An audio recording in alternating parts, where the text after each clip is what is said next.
Beyond the Gates spoilers tease that the ordinary quiet of the Richardson house never really existed, that it was a facade with cracks behind which older, stranger truths lived. From the first breath of the film, the audience understands the family has been living on edges, social edges, emotional edges, edges where grief and ambition meet and cut. In my story, those edges widen into chasms, and I peel at them until the characters stumble and the reader can feel the pull of everything about to fall apart. Catherine "Cat" Richardson has always measured the world by its boundaries. She knows where the driveway ends and the manicured lawn begins. She knows the polite limits of conversation at charity luncheons and the straight lines her mother, Laura, drew around their family's history. Keeping order of reputation, of memory, of how the Richardson name appeared in print was never merely an inclination for Cat, it was a religion. When the crash happened, when a single night rearranged the lives of everyone who called themselves family,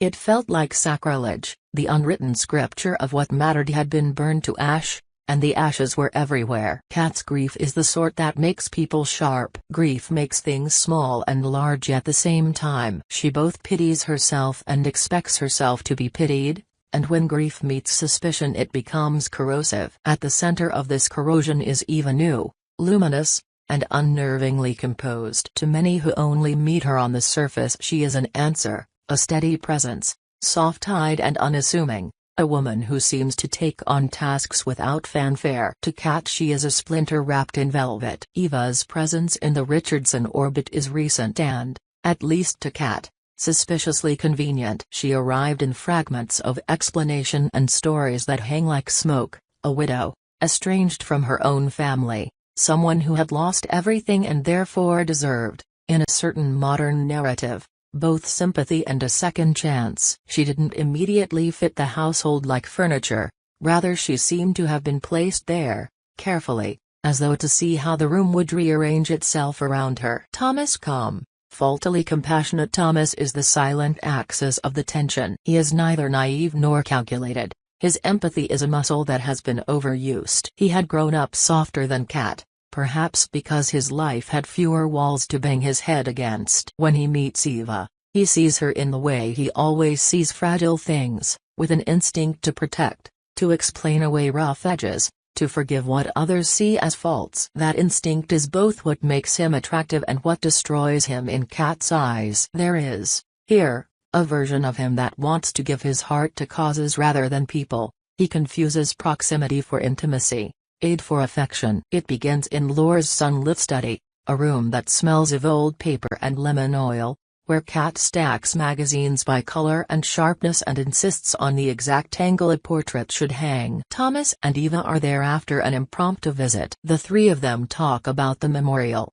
about donors and list placements and which photographs should go into the slideshow. What seems like a dispute over taste is, to Cat, an active attempt at rewriting. "You always make it about presentation," Eva says, softly, while lifting a photograph. She means well. She is trying to find the right image of Laura for the evening's program, but to Cat it sounds like a diagnosis. Laura wanted something that felt like her. "We shouldn't sanitize her." "We don't sanitize," Cat snaps, too fast. "We curate." There's a difference. Tomas, who has stood too long in the middle of this household's little wars, frowns at Cat's tone the way one frowns at bad weather. He tells the truth, which is, in his mind, the only sort of fairness there is. "Cat, you can be exacting." "You can be," and then, because he loves the word and has used it before, bracing.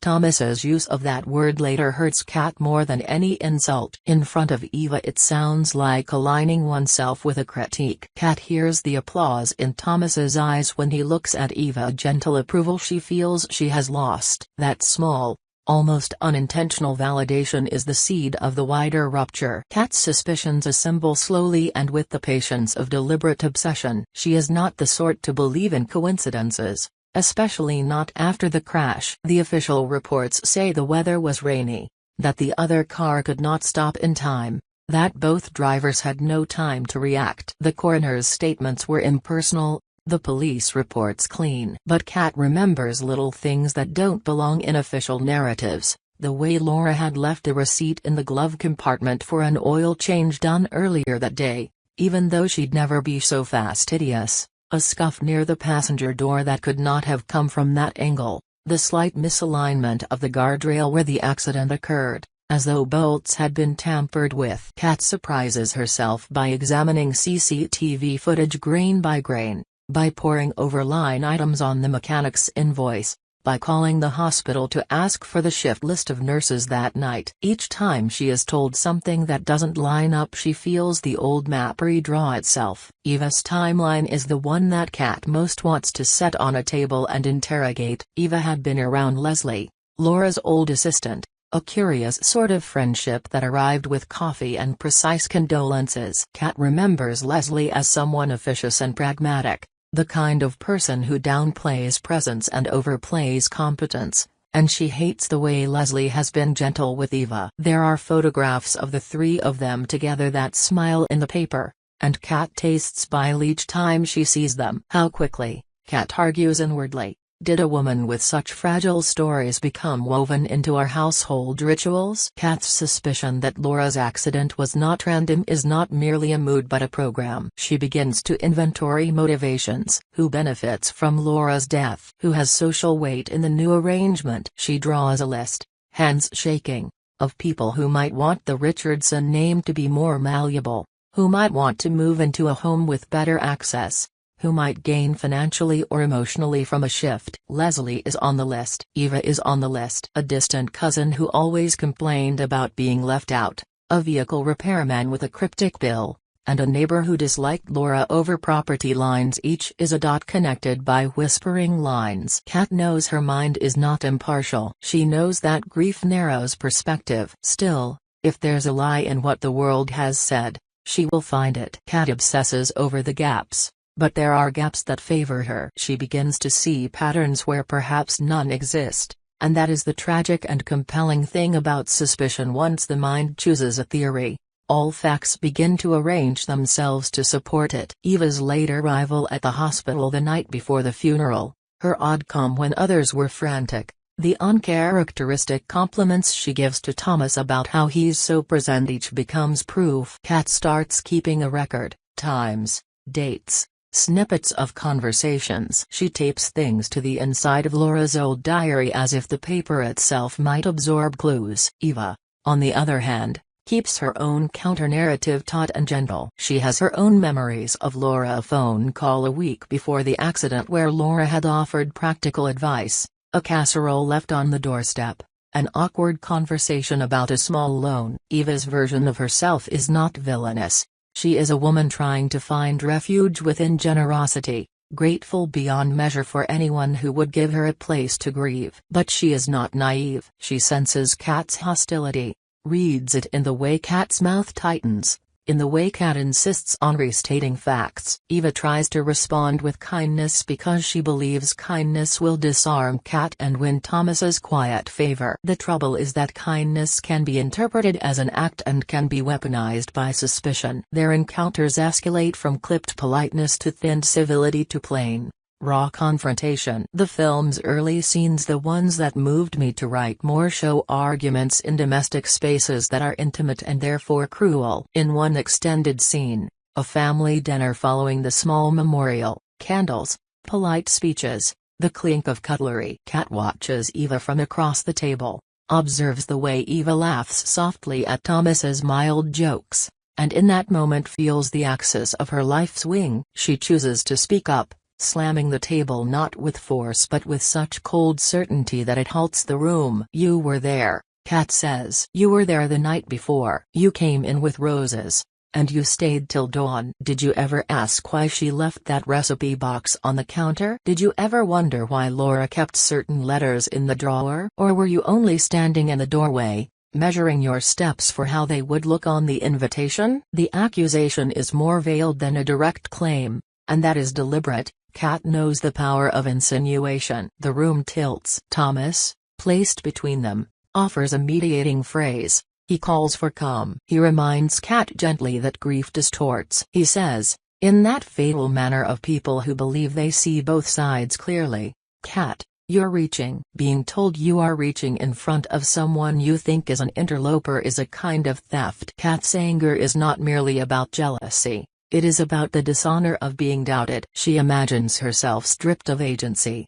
her pain remade into an overreaction. Thomas's comment, not cruel in intent, but catastrophic in result, is like a public adjudication. It reassures the world that Kat is unstable and that the new variable, Eva, is steady. From Eva's perspective, Thomas's defense is a lifeline, a sign that hers is a world that will not be pushed out. She clings to that lifeline with a mixture of gratitude and strategic thought. She knows how to be small and unthreatening in public, yet to shape conversations privately. Sometimes she sits with Thomas after an argument and reads aloud passages from Laura's letters that Kat has never seen, framing them as private, intimate moments between friends. Thomas, flooded with compassion and the illusion of inner knowledge, begins to see Eva as more than a guest. He sees her as an anchor for the family's future tenderness. The escalation is both public and private. There are front-page social media posts, curated photos of the family smiling at the garden memorial that exacerbate Kat's feeling of exile. Leslie is photographed handing Eva a dish, a smile caught in a column inches high that feels like a betrayal. In private, Kat confronts Leslie with her suspicions. Leslie's reply is perfunctory, wounded in the way of a person who is accustomed to being accused of coldness. "You're imagining conspiracy where there are just misunderstandings," Leslie says. "Perhaps your grief has made you see enemies in your shadows." Kat's narrative account of the accident becomes more elaborate. She digs deeper into Laura's phone records, the dates and times of calls that could show an orchestrated presence. She goes to the mechanic and insists on seeing the work order for the car. She drives to the bend where the crash occurred at night, runs her hands along the guardrail, feels hollowness where reinforcements should be. The world that told her to accept accident reports suddenly looks like a world that is content to be placated by bland conclusions. Kat's inner voice turns from seeking to demand. She wants an answer that will hurt someone the way she has been hurt. As the film teased,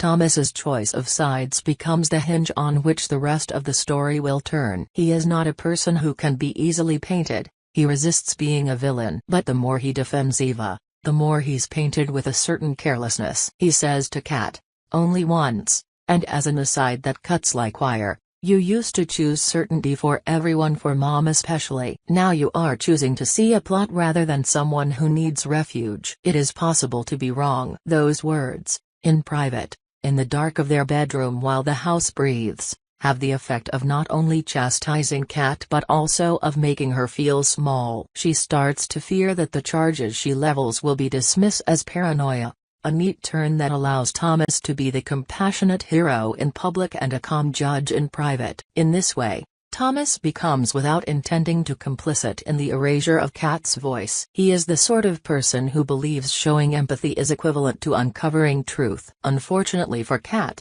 that is the point where truth and emotion part ways. The dynamic between Kat and Eva becomes ritualistic, a morning coffee where each tries to control the narrative about Laura's habits, a library where they debate inventory, a charity event where Kat interprets every accidental brush of shoulders as an insult. Eva attempts to speak to Kat once with frankness, to say, "I'm not your enemy." But Kat's sharpness doesn't permit the simplicity of that phrase. Instead, Kat asks hardened questions meant to expose motive. Did Eva meet Laura before? Had she been invited? Was she introduced by Leslie? Each question adds more weight. Meanwhile, Eva wages her own quiet war of legitimacy. She seeks to demonstrate that her grief is as valid as Kat's, that her presence is not strategic but sincere. She keeps a book of Laura's favorite songs and hums them under her breath. She insists on washing the teacups by hand. She leaves handwritten notes on the fridge. These small acts are both genuine and theatrical. Whether they are manipulative depends on the viewer's perspective. Kat sees theater. Thomas sees care. It's here that the narrative deepens into a study of identity and narrative control. Kat's fear is not merely over who will inherit material things, it's about who will inherit the story of Laura. Families, after death, fight not only over tangible items but over memory itself. How will Laura be remembered? As a strict woman who cared about order, or as someone soft-hearted who welcomed strangers? These competing memories are a form of power. Kat is desperate to protect the version of Laura that validates the world she built. Eva, whether malicious or merely different, represents a new angle on Laura that could unseat Kat. This battle over narrative spills into the community. Local reporters are hungry for details. Social media amplifies argument. A former neighbor writes a nostalgic column about Laura's garden, noting Eva's recent efforts to replant perennials. Kat reads the column and feels like the ground is sliding under her feet. She goes further.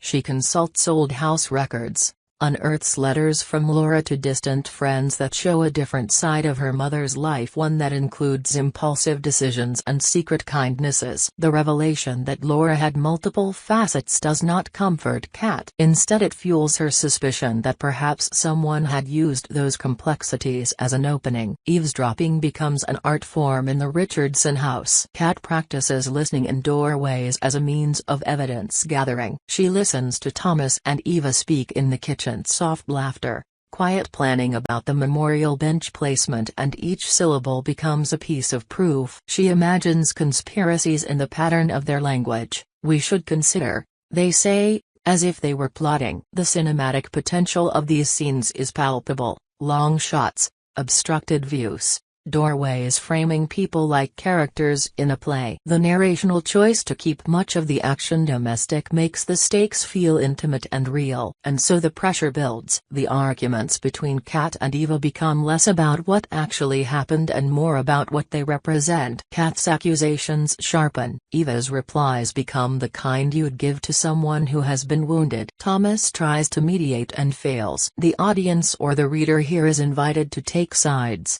but the narrative resists a straightforward division. Eva may be a sage or a schemer. Thomas may be a reasonable man or a negligent lover. Kat may be a grief-stricken daughter or a jealous usurper. Each is plausible. Each has a truth. Leslie's role is the most ambiguous. She carries paperwork for the estate, helps with funeral arrangements, and in private has late-night phone calls that Kat catches only as muffled breathing. Sometimes Leslie speaks of the practicalities of grief in a way that rubs Kat raw. Once, when Kat demands to see the list of people who will be seated at the memorial, Leslie replies, "We have to be careful with optics." To Kat, this sounds like a euphemism for removing certain names that might complicate the family's presentation. To Leslie, it is a necessary management of social reality. Her world is smaller and more efficient than Kat's. She doesn't live in possibility so much as in outcomes. When Kat grows suspicious, Leslie becomes evasive,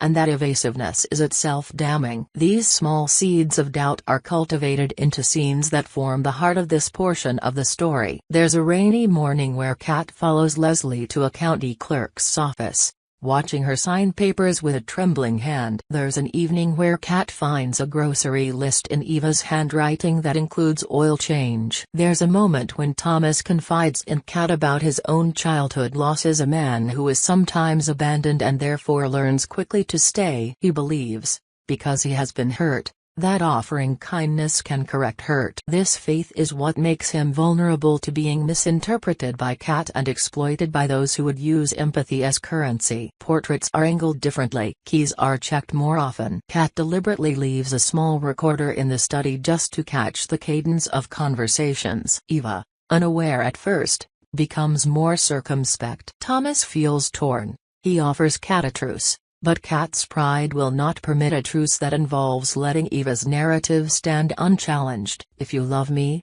Kat says quietly one night, "you will help me look for the truth." "Love isn't a search party," Thomas replies. His tone is gentle, but the words are a refusal. Kat hears the finality of it and realizes with a new, cold clarity that the battle will not be a duel so much as a civil war of loyalties. She cannot both love him and make him the arbiter of what counts as grief. She begins to plan in terms that are both practical and petty. She writes emails late at night that indirectly criticize the memorial committee. She invites old acquaintances who remember Laura differently. She offers to host a small gathering that will showcase a version of Laura that excludes Eva. This escalation is not merely melodramatic, it is real. Relationships bend under pressure. Small, private cruelties harden into public ruptures. The narrative teases us with the possibility that Thomas will choose to stand with the person who keeps the family record intact, or the person who seems, to him, to require defending. The choice matters because it will determine who is believed, who gets access to the home, and who will be left, eventually, to tell Laura's story. It will determine what kind of future the Richardsons have, one of insularity and control, or one of openness and redefinition. Kat sits with a stack of Lana's letters in front of her, reading for the 100th time, measuring the differences in handwriting, in tone. Eva arrives with a dish for Thomas, and the way she reaches across him feels like an act of trespass to Kat, though perhaps it is only an attempt to comfort. Thomas turns to both of them and attempts, once again, to be the bridge. He opens his mouth to declare his loyalty, to pick a side, and the air thickens with the possibility of betrayal.